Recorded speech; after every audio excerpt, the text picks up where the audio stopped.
eu vou falar sobre Antônio Gramsci e o fascismo. E tem a sua relevância, eu creio que isto se justifica de modo quase autoevidente, uma vez que coube ao Partido Comunista Italiano e, em particular, a Antônio Gramsci, alertarem o movimento socialista e comunista internacional a respeito da emergência de um novo fenômeno na política europeia que veio a se constituir com o fascismo. Escrevendo em 1932, Trotsky reconhecia que coube a Antônio Gramsci os primeiros alertas no interior da Internacional Comunista a respeito da emergência deste fenômeno. Já em outubro de 1920, Gramsci escrevia nas páginas do jornal Avanti: a convicção difusa nos estratos industriais e pequeno-burgueses da necessidade da reação valoriza os grupos que sempre sustentaram a reação. A alta hierarquia militar, o fascismo e o nacionalismo. Aqui é a primeira menção que aparece nos escritos de Gramsci ao fascismo.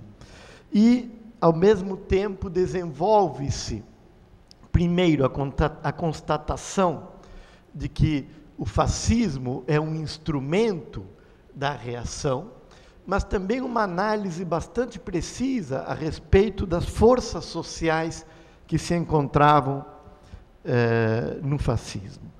O fenômeno do fascismo, dizia Gramsci em novembro de 1920, não é apenas italiano, assim como não é apenas italiana a formação do Partido Comunista. O fascismo é a fase preparatória da restauração do Estado, isto é, de um recrudescimento da reação capitalista, de uma exasperação da luta capitalista contra as exigências mais vitais da classe proletária. O fascismo é a ilegalidade da violência capitalista, a restauração do Estado e a legalização desta violência. Como fenômeno nacional, o fascismo não poderia fundar o seu próprio Estado, pensava Gramsci em 1920, porque ele se confundia com um Estado já existente. Porque, na verdade, representava a centralização no governo atual, o governo de Giovanni Giolitti. O fascismo, como fenômeno, era, assim, uma contradição. Ele não era uma antítese, era uma face do próprio governo. Não tinha nada de revolucionário, porque não era capaz de superar dialeticamente seu oponente, seu adversário, porque não era capaz de substituí-lo. Era então na própria sede do Estado capitalista, na própria sede do governo, que o fascismo fincava suas raízes. A análise do fascismo como um fenômeno social começa a ser delineada por Gramsci no começo de 1921, em janeiro de 1921, para sermos mais precisos. O fascismo era considerado aí como o resultado do esfacelamento político da pequena burguesia. Gramsci não via o fascismo como resultado de uma resposta conjuntural a uma crise do capitalismo. O fascismo nascia, para Gramsci, no interior das próprias relações sociais, da própria formação social italiana. Então, quando ele vai explicar o fascismo, sua análise remonta geralmente a 1871, 1876. O advento do Estado Nacional Unitário na Itália e a crise do governo da chamada destra histórica.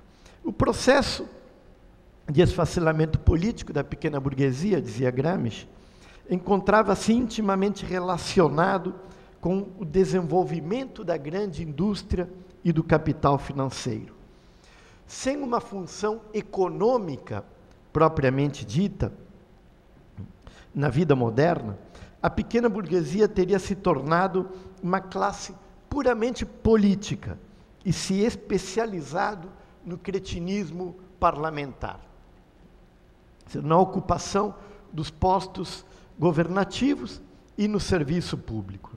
A transformação da pequena burguesia em classe meramente política era um fenômeno de longa duração, imaginava Gramsci, que teria início no século XIX.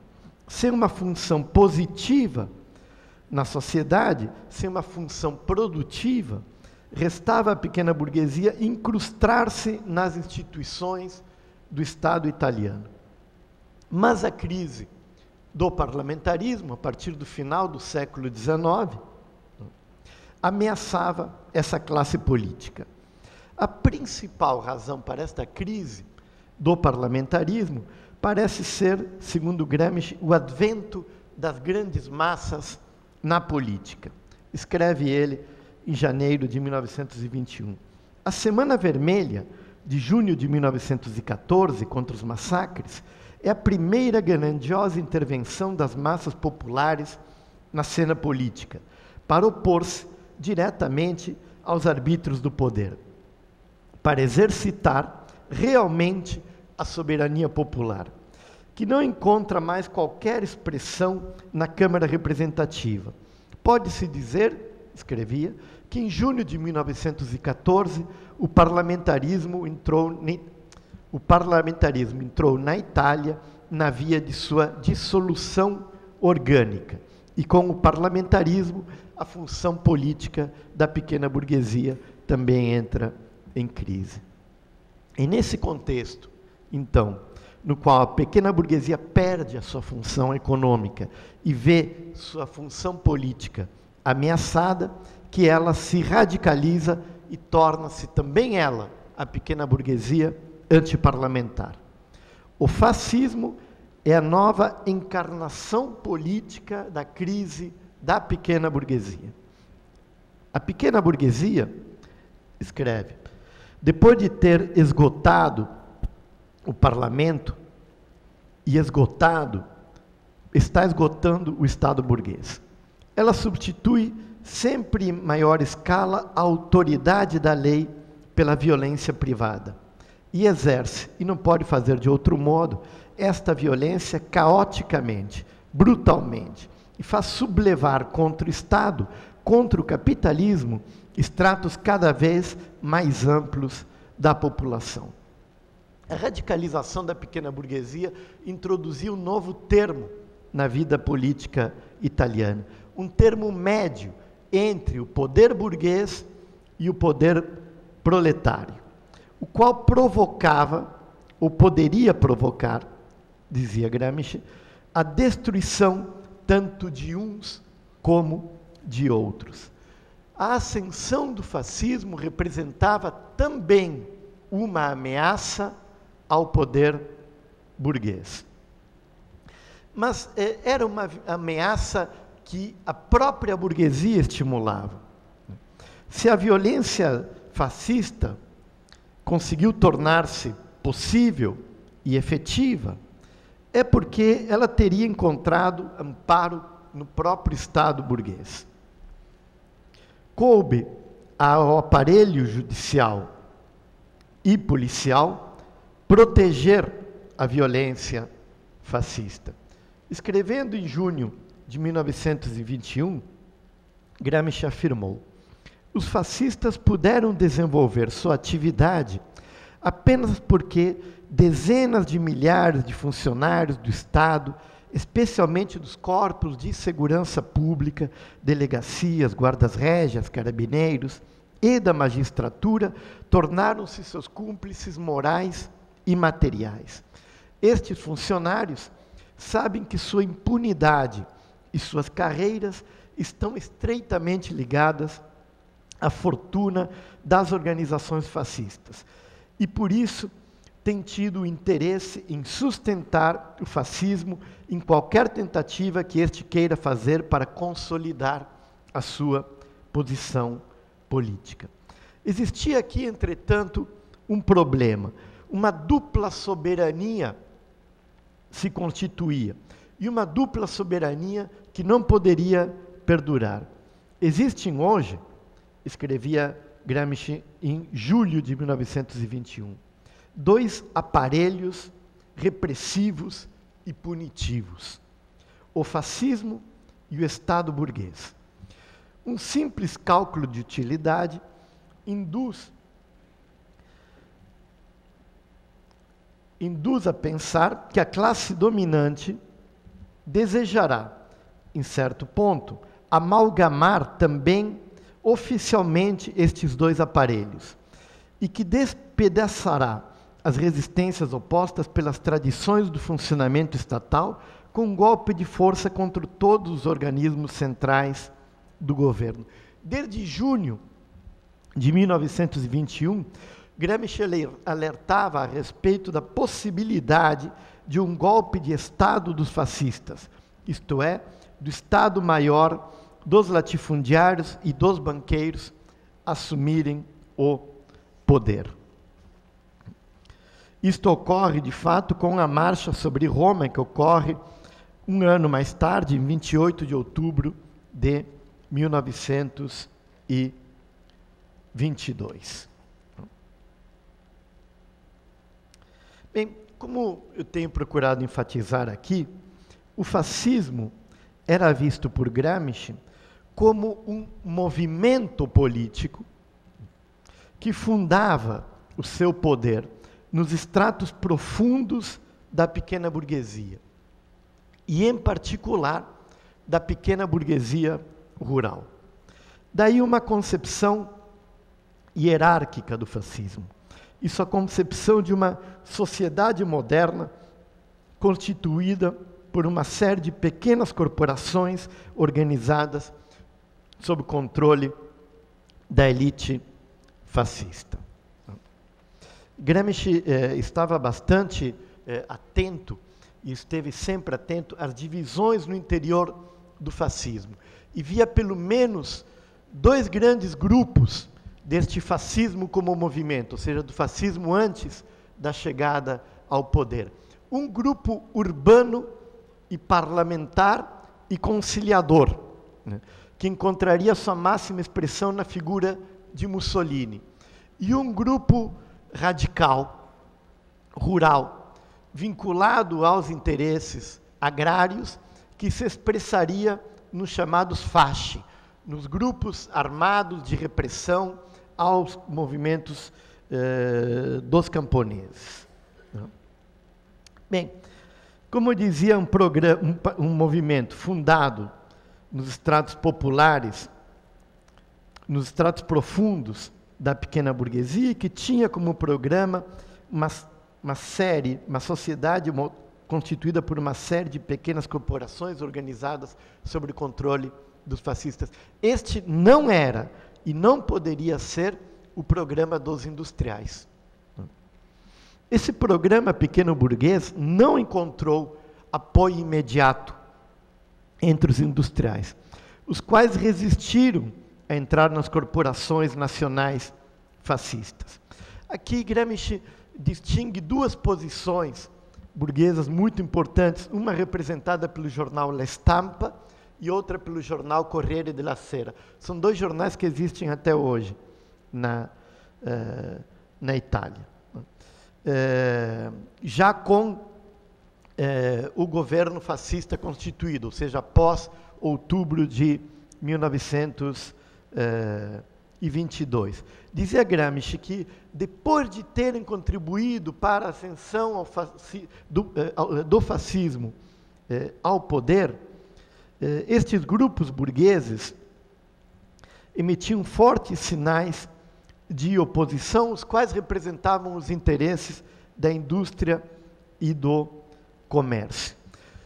Sinais de oposição com sentidos diferentes. Enquanto La Stampa via ou tinha como programa a necessidade de restabelecer um acordo entre os industriais e a ala mais reformista do Partido Socialista, o jornal Corriere della Sera tinha como programa uma democracia agrária, ou seja, o fortalecimento de grupos políticos do sul da Itália e a aliança desta chamada democracia agrária, dirigida por Giovanni Amendola, com setores da indústria do norte da Itália.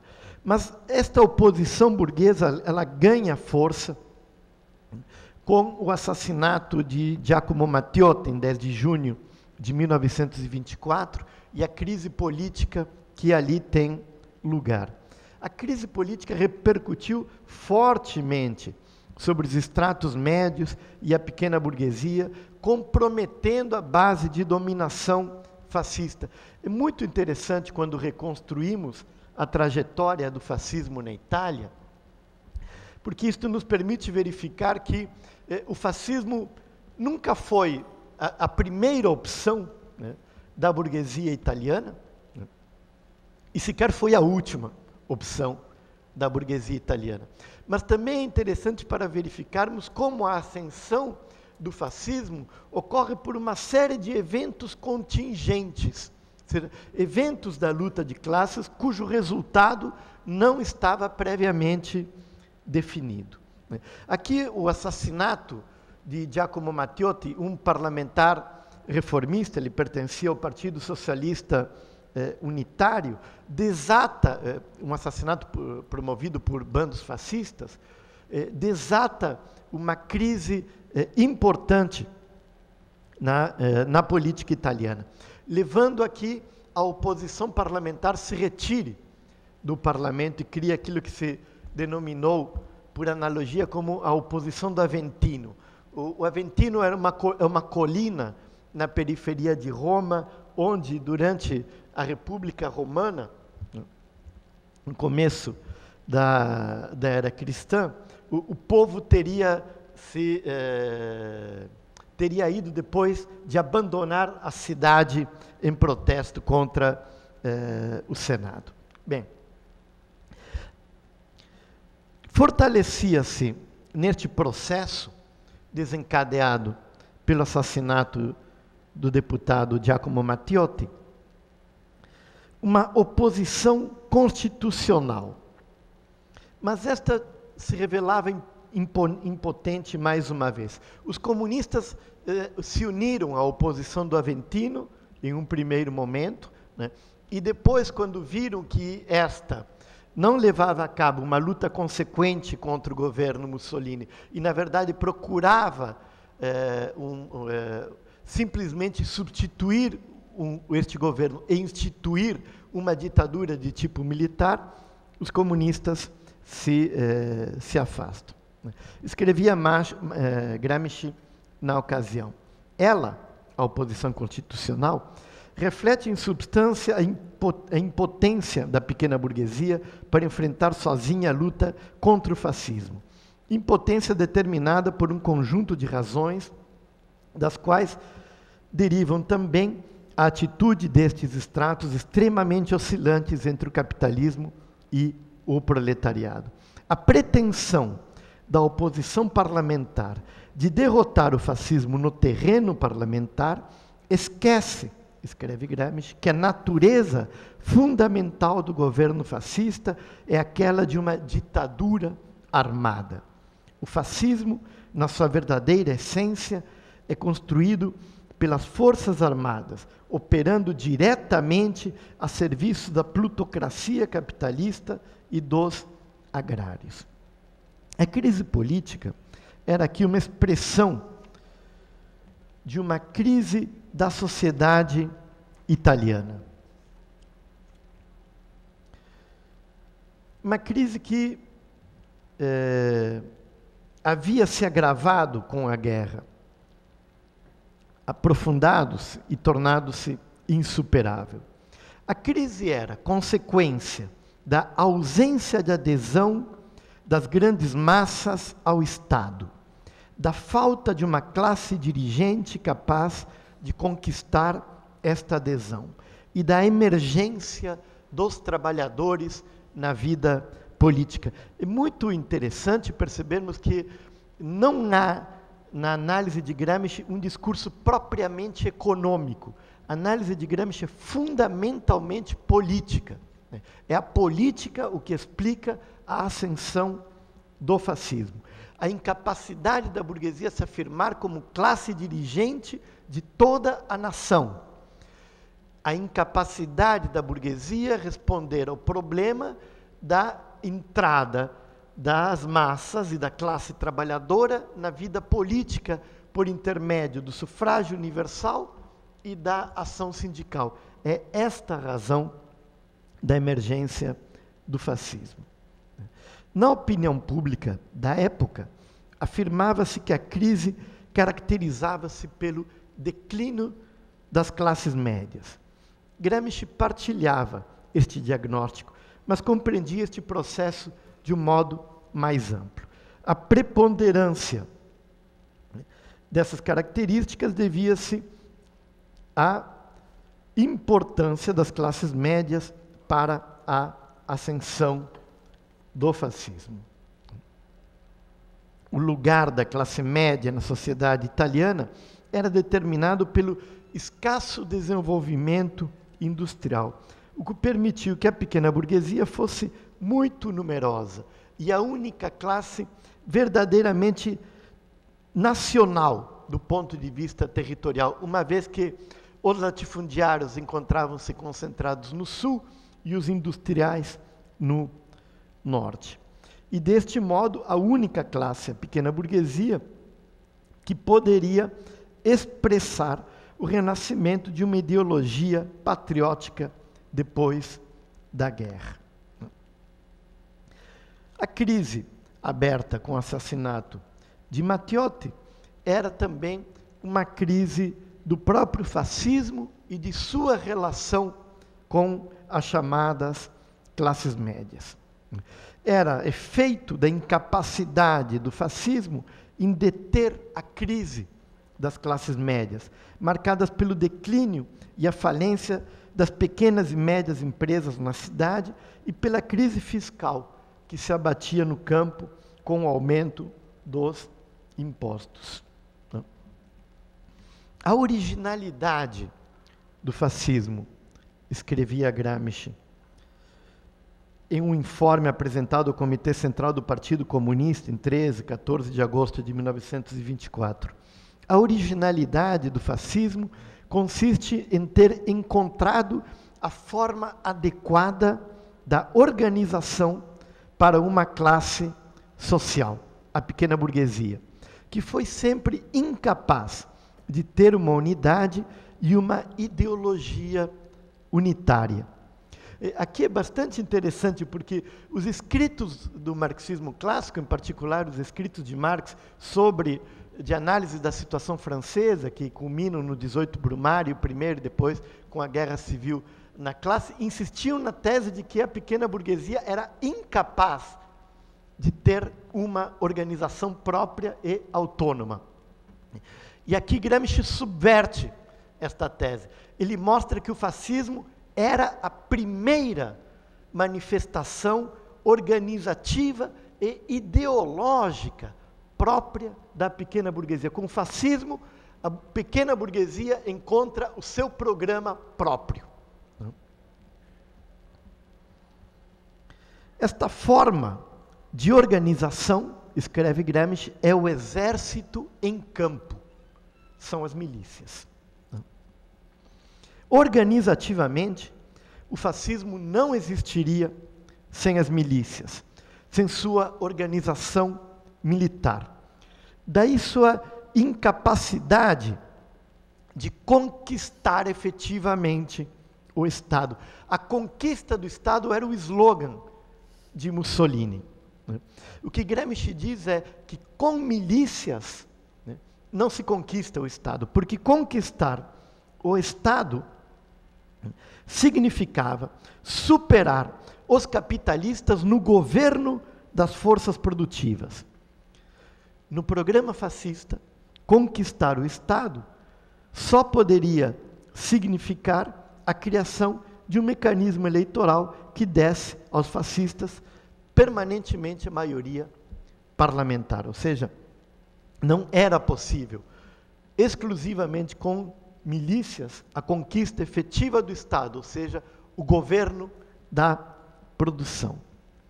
A profundidade da crise tornava, segundo Gramsci, improvável que esta fosse resolvida mediante um acordo entre o fascismo e a oposição constitucional.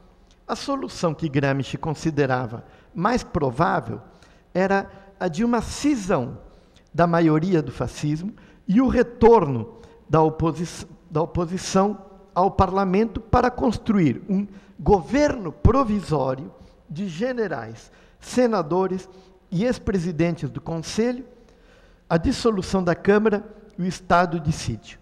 Mas esta hipótese, como nós sabemos, não se verificou.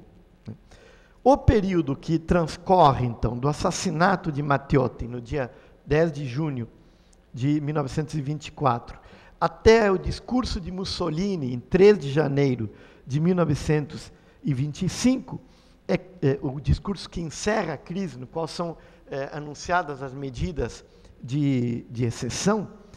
Este período é caracterizado pela crise e pela percepção por Gramsci de que o fascismo se encontrava em seus momentos finais. Ainda assim, não considerava que fosse possível uma luta aberta pelo poder, mas sim uma fase preparatória de transição à luta pelo poder, uma fase, em suma, de agitação, propaganda e organização. Bem, a hipótese de uma ditadura militar que provocasse a queda de Mussolini, ou seja, a hipótese com a qual a oposição constitucional trabalhou em certo momento, não se verificou devido às próprias divisões no interior dessa oposição. Com o discurso de 3 de janeiro, o fascismo passou à ofensiva. A unidade da oposição dissolveu-se e a burguesia formou, ou procurou formar, um centro constitucional. Segundo Gramsci, Mussolini procurava afirmar um programa próprio, absorvendo as demandas dos industriais. Desse modo, escreve ele, formará um partido conservador e, com a nova lei eleitoral, conseguirá, sem dificuldade, formar uma maioria mussoliniana, em vez de uma maioria fascista. Sem violência física, substituindo a violência pela fraude.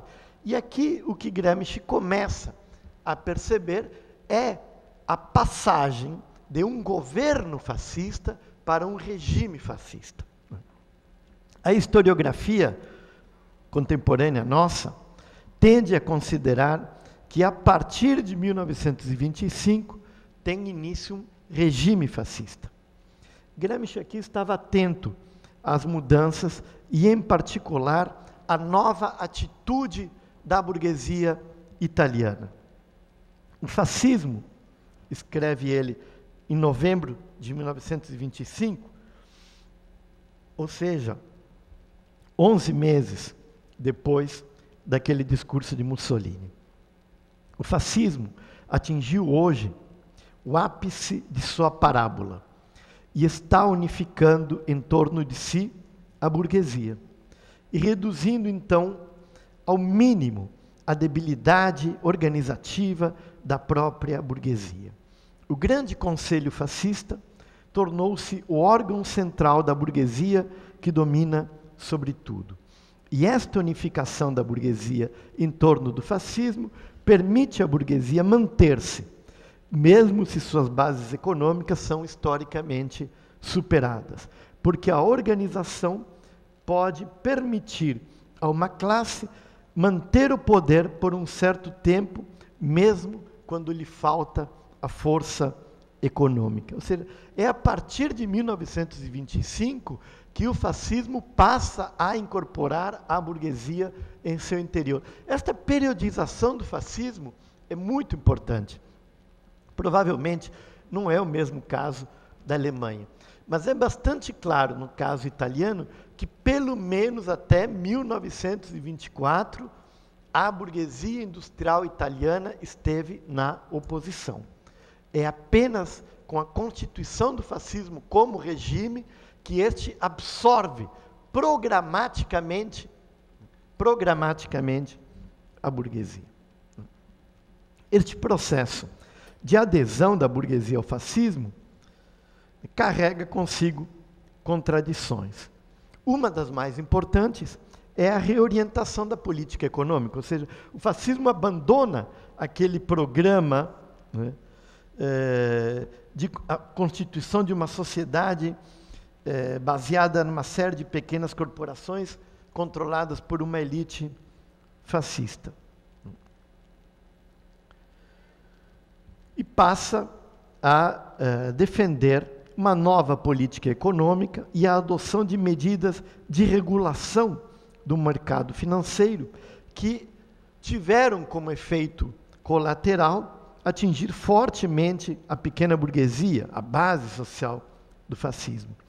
Aqui a análise gramsciana das contradições do fascismo culminará com as teses de Lyon, né, de janeiro de 1926.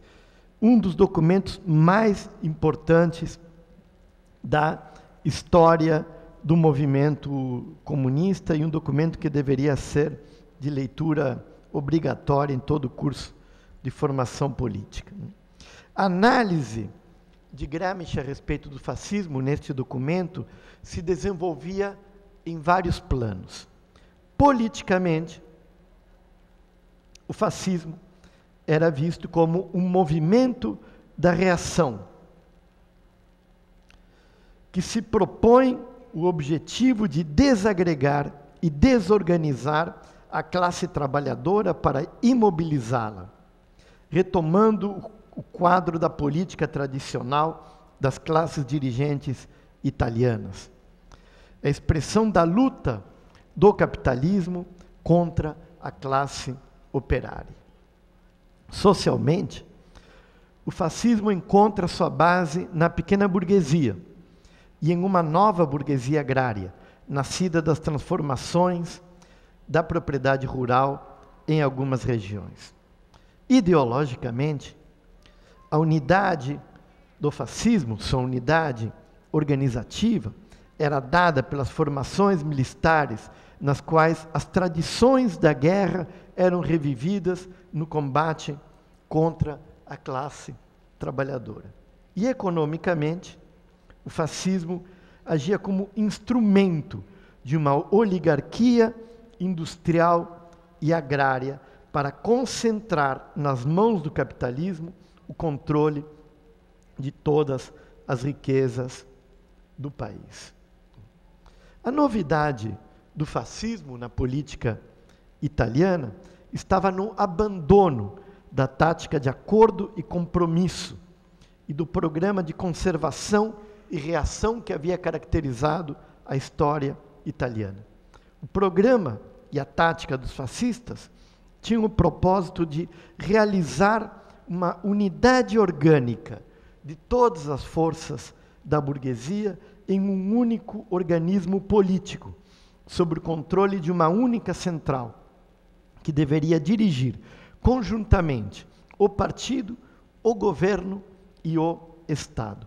Este propósito corresponderia à vontade de resistir profundamente a todo o ataque revolucionário promovido pela classe trabalhadora, o que permitiria ao fascismo recolher a adesão das partes mais decididamente reacionárias da burguesia industrial e dos agrários.